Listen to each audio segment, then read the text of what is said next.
1967 को 7-11 गोरखा राइफल्स और 10 Jammu and Kashmir rifles के बीच चोला एरिया में ऑपरेशनल कंट्रोल का आदान प्रदान चल रहा था। यहाँ भारतीय और चीनी सैनिक आमने सामने डिप्लॉयड थे। सन 1 अक्टूबर को एक डिस्प्यूट हुआ जब एक चीनी सैनिक ने एक पत्थर, जिसे आज हम माओ रॉक के नाम से जानते हैं, उस पर अपना अधिकार जताया। पर सूबेदार ज्ञान बहादुर लिंबू ने तुरंत उस पत्थर पर अपना पांव रखकर उस पर अपना हक जताया, जिसके बाद उनके ऊपर एक चीनी सैनिक ने बेनेट के द्वारा उनको जख्मी कर दिया। इसके प्रतिशोध में लैंस नायक केबी राय ने अपनी खुखरी से 2 चीनी सैनिकों को गंभीर रूप से घायल कर दिया।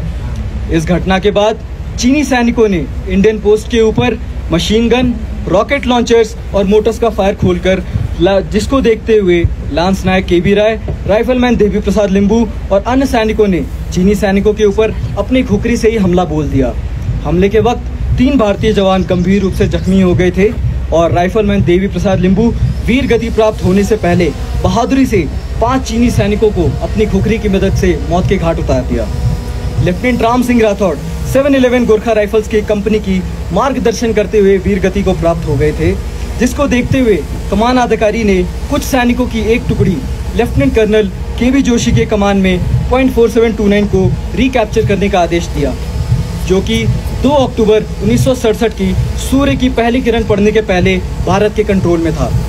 10 जम्मू एंड कश्मीर राइफल द्वारा ऑक्यूपाई की गई पोस्ट के नज़दीक एक जगह, जिसे आज हम राय गैप के नाम से जानते हैं, और वह 15,000 फीट की ऑल्टीट्यूड पर स्थित है।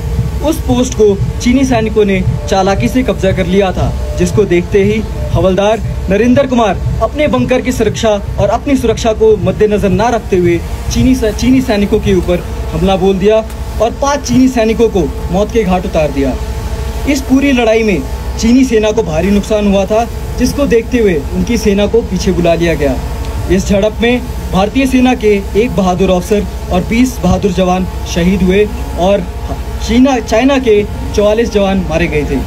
यह लड़ाई भारतीय जवानों की असाधारण वीरता और अनुशासन का जीवंत प्रमाण है।